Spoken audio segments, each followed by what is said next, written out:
Olá, seja muito bem-vindo a mais esse programa do Ático Curitiba. É muito bom ter você junto com a gente aqui. Nós estamos hoje terminando a série Reconciliação. Esse é o último programa da série e nós queremos mais uma vez refletir sobre a responsabilidade que nós temos de levar a reconciliação por este mundo. Que você possa aproveitar esse programa, cantar junto com a gente, orar junto conosco e refletir sobre essa palavra também.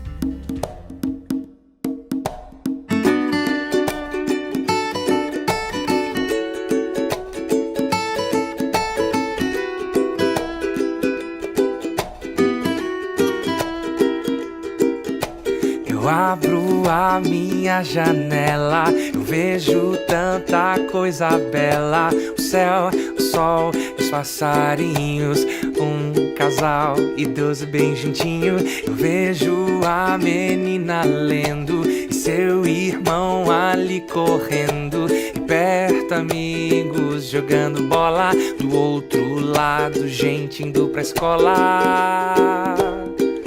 A vida é tão boa, eu não estou aqui à toa. Estou aqui para amar, pra sorrir e pra cantar. A vida é tão boa, eu não estou aqui à toa. Estou aqui para amar, pra sorrir e pra cantar. Eu abro a minha janela, eu vejo tanta coisa bela. Família rindo, fazendo selfie e orando a Deus. Um jovem agradece, e mesmo quando estou sofrendo com Deus, então vou entendendo que sempre posso ajudar e sempre há razão pra amar. A vida é tão boa, eu não estou aqui à toa. Estou aqui para amar, pra sorrir e pra cantar.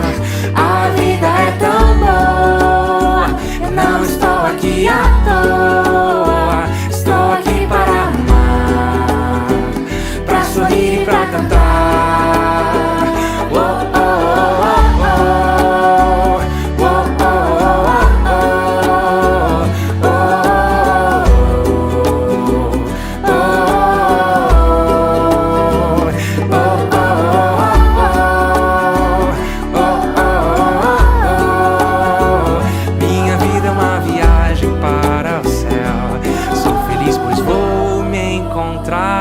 Com o meu Deus.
Só de ter vida, quem a dividir, livre sem medida. O amor da própria vida vai aonde for e se pode achar por aqui. Vida, só a de ter vida, quem a dividir, livre sem medida, sempre o amor da própria vida e se pode achar bem onde você está, pra iluminar os olhos de quem já não vê, antes que nos falte o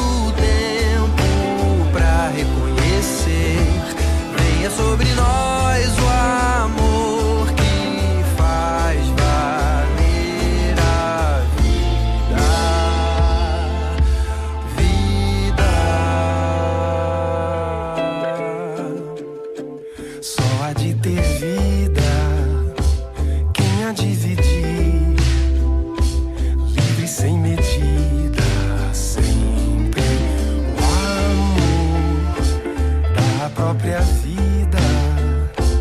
E se pode achar bem onde você está, pra iluminar os olhos de quem já não vê, antes que nos falte o tempo pra reconhecer.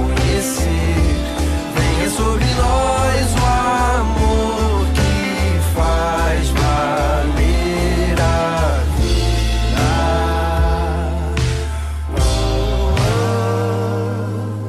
O amor deu o passo certo, abraçou a vida, fez uma canção, jurou-se eterno.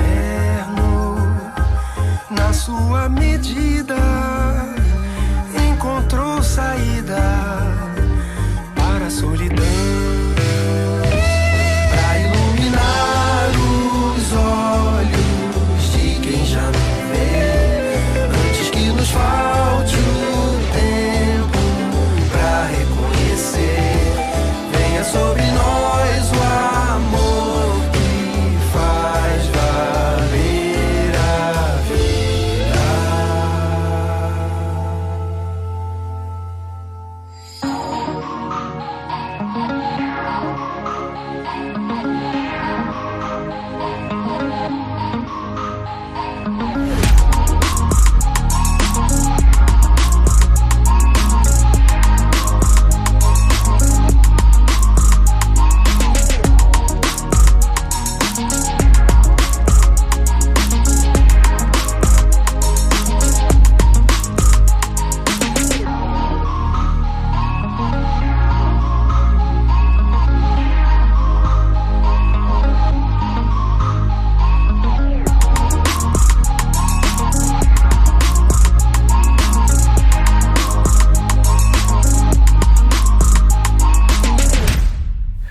Olá, a graça, a paz, muito bom, podemos mais uma vez estarmos juntos, como eu tenho dito a cada semana, nesse ambiente virtual, ambiente onde a gente se comunica virtualmente, mas não tem nada de virtual se nós pensarmos na nossa reflexão, na nossa espiritualidade. Tudo que fazemos aqui é muito real, especialmente porque meditamos na palavra de Deus. A ambição a cada semana não é outra senão buscarmos na palavra referenciais para a gente poder responder os dilemas desse mundo, as inquietações da nossa alma, ou mesmo a trazer satisfação à nossa vida, paz à nossa jornada, cuidando das instâncias da nossa vida, pessoais, familiares, sociais.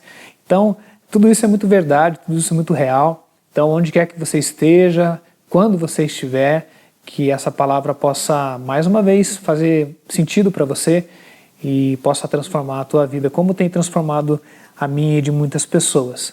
A gente, nessa Páscoa ou pós-Páscoa, nós nos dispusemos a olhar para a Páscoa com um viés objetivo e a partir dali ir ampliando então as aplicações e as implicações. E a gente fez isso há 3 semanas atrás. Semana passada nós continuamos e hoje nós encerramos essa pequena série sobre reconciliação, tendo à luz o evento da Páscoa, mas também as reflexões que o apóstolo Paulo faz, especialmente em 2 Coríntios capítulo 5, versículos 18 e 19, eu gostaria de ler novamente, e a maneira como ele enxerga a Páscoa, a maneira como ele enxerga o evento da morte e ressurreição de Jesus, o dilema do pós-morte, ele aborda isso em outros momentos, mas especialmente nesse texto, e quando ele olha para aquele evento, ele coloca um subtítulo, uma legenda, né? Às vezes a gente olha para uma cena e não entende, precisa de legenda, precisa de uma plaquinha dizendo o que está acontecendo. E a Páscoa é um desses eventos que, se não colocarmos a legenda correta, a gente pode se confundir. E eu entendo que essa é uma legenda possível para a Páscoa e para aquele evento, não é? Diz assim, 2 Coríntios 5,18, tudo isto provém de Deus, que nos reconciliou consigo mesmo por meio de Cristo e nos deu o ministério da reconciliação. Agora ele vai praticamente repetir o que ele está falando, né? E ele diz assim, ou seja, que Deus em Cristo estava reconciliando consigo o mundo, não levando em conta os pecados dos homens, e nos confiou a mensagem da reconciliação. Algo para a gente destacar aqui nesse texto é a repetição, né? Toda vez que um judeu repete, não só um judeu, mas especialmente um judeu, né? Na poesia hebraica, repete uma frase, ou repete um conceito, ou uma palavra, ele quer dar atenção àquilo, a gente chama isso de chave hermenêutica, né? Então, tanto a palavra reconciliação chama a nossa atenção, mas aqui ele fala 2 vezes a ideia do ministério da reconciliação. Interessante, né? Aquilo que aconteceu no nosso coração há 2 semanas atrás, falando da morte, da ressurreição, da conversão, daquilo que Deus faz em nós, trazendo vida apesar do nosso pecado, falando também da nossa filiação, daquilo que Deus nos chama então de Pai, nos trata como filhos, e esse ambiente íntimo, né, pessoal, ele se expande para as relações, e falamos disso na semana passada, a importância da comunhão, da comunidade, a importância do perdão, a importância de olhar o próximo como o nosso irmão, ainda que não na questão teológica a gente possa chamar de criatura e filhos e criaturas, mas na fraternidade humana, a imagem e semelhança de Deus, devemos olhar dessa maneira para que as pessoas entendam então que são chamadas para serem filhos de Deus, todos são chamados, né, para serem filhos, e essa compreensão que vai se expandindo parece que chega então nessa expressão do ministério da reconciliação, e isso então nos empodera, isso então deve nos engajar, nos colocar dentro de uma tração de movimento em direção àquilo que Deus já fez na cruz, aquilo que Deus está fazendo no dia de hoje, e agora ele diz então que nós carregamos sobre nós a incumbência de cumprirmos um ministério. Quando a gente fala de ministério, a palavra ministério, ela tem a ver com o serviço, né? Muitas pessoas aqui no Brasil, especialmente, por exemplo, tratam os ministros como autoridades, e em uma certa instância eles até são. Mas, na verdade, eles são servidores, são pessoas que estão ali para servir, né? Não deveria ser um título que levasse tanto, mas levasse mais para a questão do serviço. Talvez a melhor tradução no Novo Testamento para ministro seria um garçom, né? Aquilo que Jesus fez na última ceia. Ele ministra a ceia, ele é o garçom da Santa Ceia, é Jesus. E eu não sei quantos gostariam de ser garçom num evento, né, de uma festa, algo bonito. Talvez as pessoas digam, não, eu estou pagando, eu não vou servir ninguém, né? Eu pago para ser servido e não para servir. Então a palavra ministério aqui vem nesse contexto, de que agora nós devemos servir as pessoas como ministros ou garçons, ou aqueles que entregam, né, bem, entregam com qualidade, a reconciliação. Interessante, né? Então essa não é só uma tarefa de Jesus na cruz, essa não é só uma tarefa do Espírito Santo convencendo, mas essa é uma tarefa de todos e cada um de nós na nossa experiência de vida. Reconciliação. E de novo, nós devemos ministrar a reconciliação do homem com Deus, devemos ser os anunciadores disso, aquela palavra que eu falei há 2 semanas atrás, ela deve nos impactar, mas nós devemos falar dela também e anunciar essa palavra. Mas ela também deve ser, como na semana passada, algo que me leva ao meu próximo, ao meu irmão, mas nós também devemos ser promotores de reconciliação, falarmos disso, dizermos que essa é a vontade de Deus. E hoje, então, eu queria só aplicar isso um pouquinho mais, adiantar um pouquinho, porque ao mesmo tempo que a reconciliação ela parte de um ambiente muito íntimo, né, do coração humano e vai se estendendo, também as crises e as divisões, elas também partem do íntimo do coração, mas elas alcançam as sociedades, elas alcançam as culturas, elas alcançam os países. Então, se nós olharmos para a Bíblia, nós vamos ver vários momentos onde pessoas em crise consigo mesmo, entram em crise com o seu próximo, estabelecem crises entre famílias, e essas famílias geram então nações, e essas nações elas geram crise entre elas. E um pensador um dia disse que o grande causador de todos os problemas do mundo foi a primeira pessoa que riscou um quadrado no chão e disse: essa terra é minha, isso aqui pertence a mim. E é verdade, porque se a gente pensar no jardim, isso não existia. As pessoas estavam ali juntas, dividindo o mesmo espaço, com respeito, com educação e com tolerância.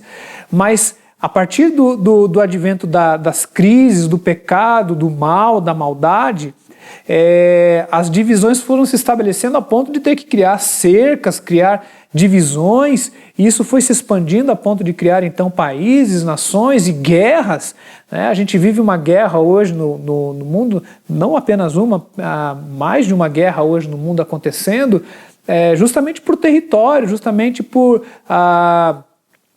culturas que querem então uma dominar a outra, e isso sempre existiu, porque desde que o homem é homem, ele convive com essa intolerância, né? E quando a gente olha para a palavra de Deus, a gente diz que a gente deve ser ministros da reconciliação.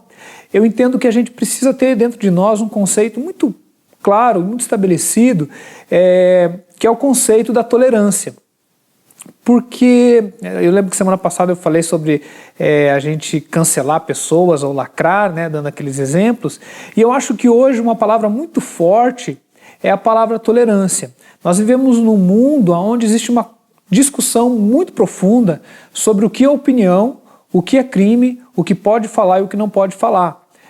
Censura, censores de mídias, pode falar o que quiser, não pode falar o que quiser. Os últimos 3 anos no nosso país, cresceu avassaladoramente o número de pessoas defendendo o nazismo, pessoas agora... Ontem mesmo, num jogo da Libertadores da América, um torcedor fazendo sinais racistas, né? Semana retrasada, um outro com uma tatuagem nazista dentro de um estádio de futebol. Então parece que esses discursos de ódio, esses discursos de intolerância, eles estão muito em voga, né? E às vezes esses discursos eles vêm exatamente travestidos de uma liberdade de opinião. E se a gente olhar para a construção do campo democrático, ou dos países livres, ou dos países que pretendem viver uma democracia, a liberdade é um dos pilares, né? Ter a liberdade da opinião, ter a liberdade de escolha, ter a sua liberdade individual, e a preservação dessa liberdade é um valor democrático. O problema é que nós não estamos vivendo num mundo ideal. Nós não estamos vivendo num reino perfeito. Nós vivemos num mundo onde as pessoas vão usar da sua liberdade para cometer absurdos, para cometer destruição do seu próximo.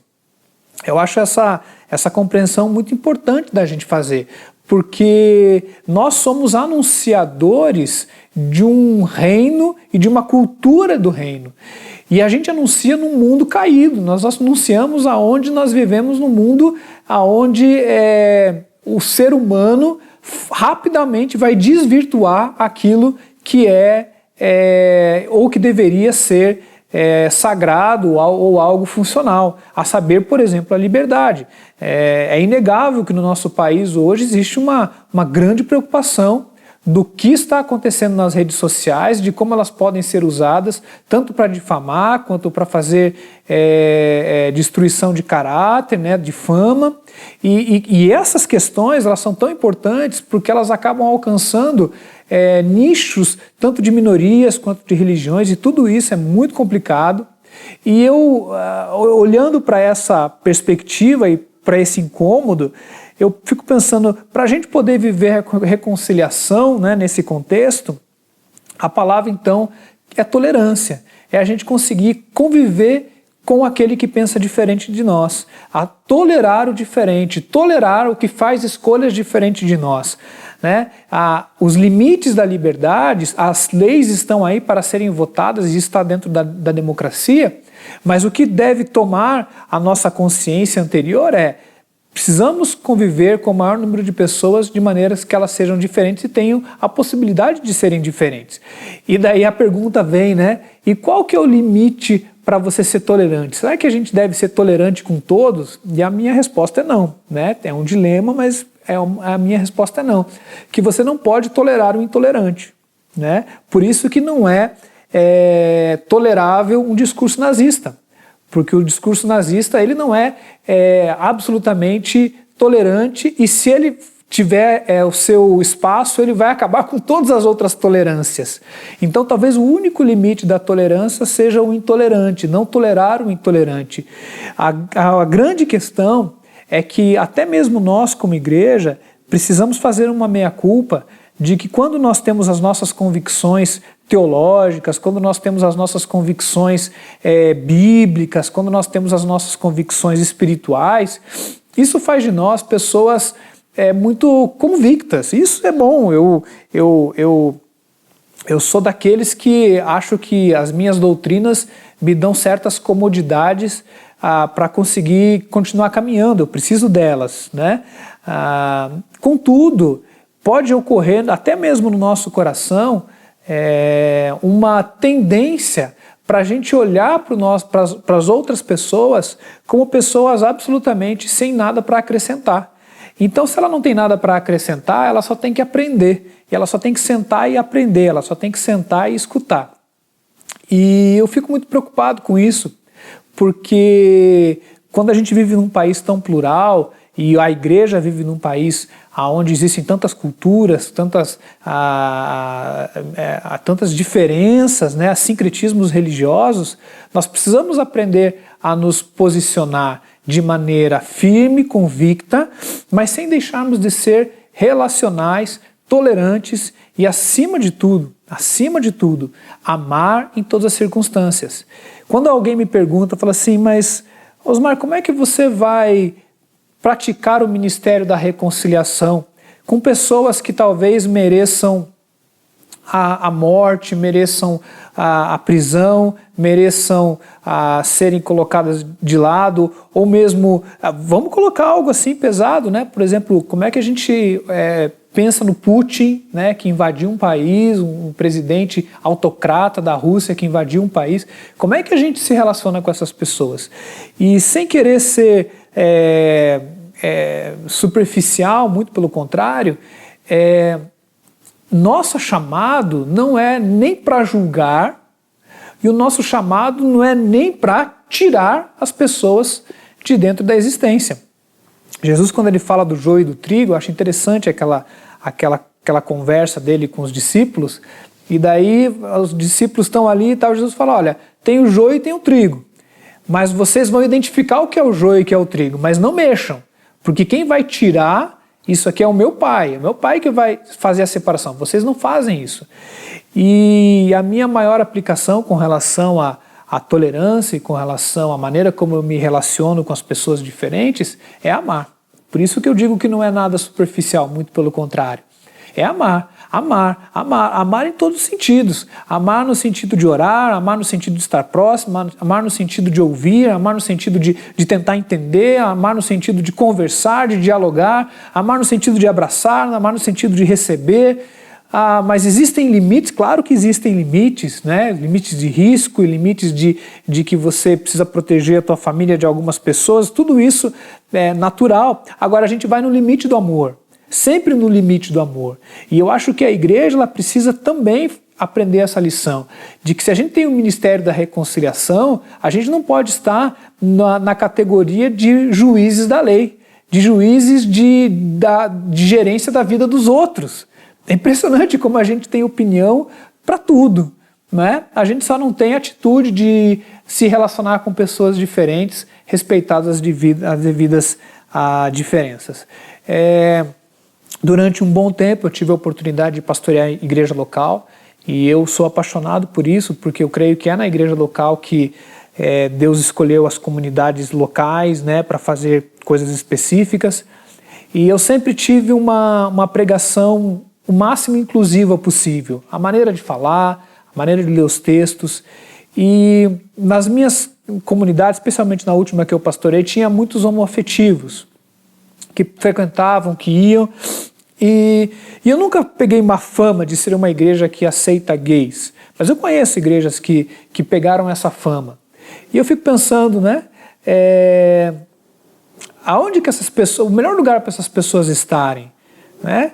Pecadores, assim como eu lá do púlpito, como qualquer outro pecador, em luta. E é interessante que essas pessoas, as que eu recebia, nenhuma delas fazia discussões do tipo, você aceita, você não aceita. As pessoas já tinham essa ideia e sabiam mais ou menos qual era a opinião da igreja e do pastor, no caso eu. E ainda assim estavam lá. Né? Porque entrar em discussão, muitas vezes, ela só vai fazer para você achar ou se achar o dono da lei, mas você não conseguiu demonstrar o amor, que é de fato aquilo que vai fazer a diferença na vida das pessoas. Um outro pensador disse uma vez, eu não consegui achar quem foi que disse isso, mas não é uma ideia minha, que é assim, ame e depois faça qualquer coisa.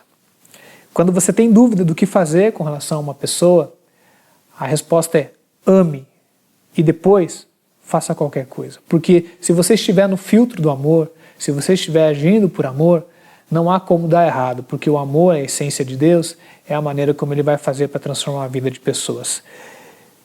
Minha oração é que a gente seja ministros da reconciliação. Não só em casa, não só no trabalho, mas que a gente seja pessoas que na internet, no dia a dia, seja onde for, a gente possa estabelecer uma cultura de tolerância. Uma cultura onde apenas o intolerante é intolerável, mas todos aqueles que são diferentes de nós precisam ser tolerados na nossa existência para que sejam amados pelo amor de Deus, assim como um dia fomos nós. Que assim seja e que Deus abençoe a todos nós. Amém.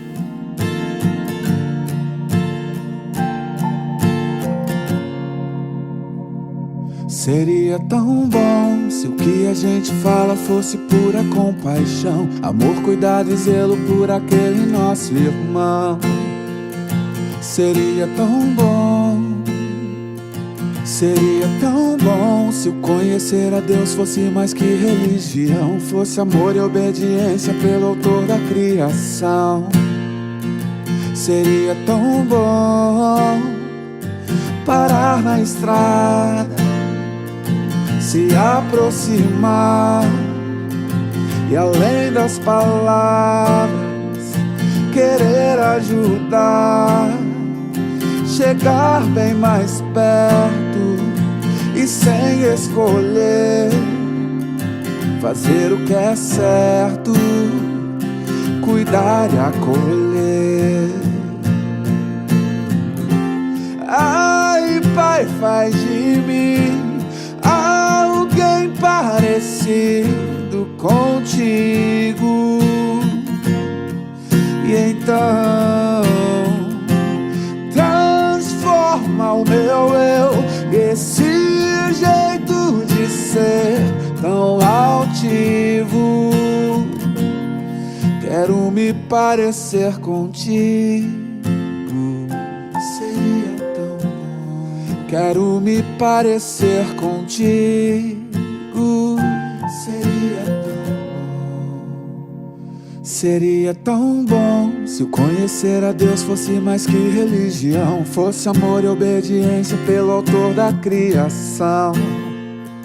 Seria tão bom parar na estrada, me aproximar e além das palavras querer ajudar, chegar bem mais perto e sem escolher fazer o que é certo, cuidar e acolher.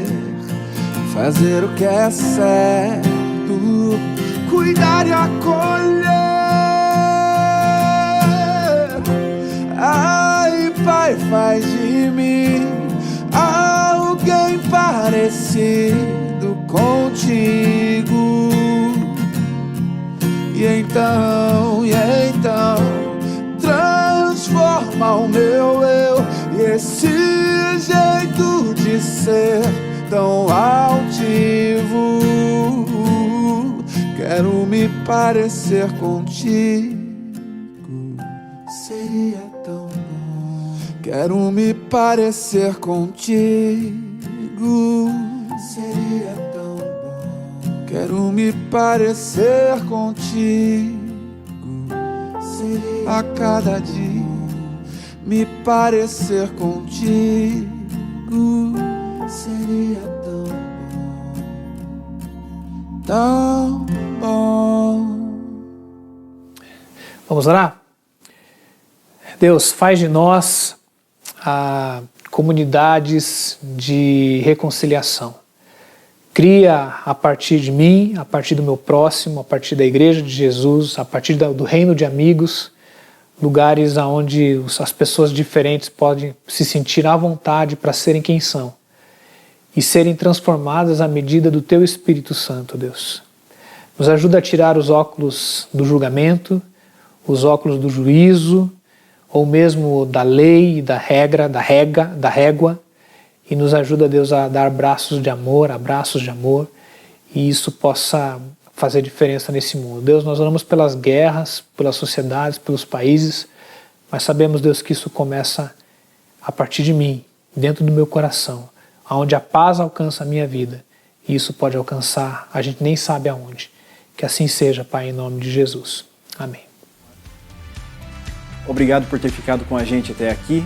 Na semana que vem nós começamos uma nova série e você é bem-vindo também a estar com a gente durante toda essa nova série. Nós também nos encontramos presencialmente na sede do Ático no Jardim das Américas. Você também pode estar lá conosco na semana que vem, se você assim desejar. Compartilhe essa reflexão com as pessoas com as quais você se importa, com as pessoas que você acha que podem ser beneficiadas com essa mensagem. E tenha uma excelente semana, Deus abençoe sua vida. A gente se encontra aqui na próxima semana novamente. Um abraço.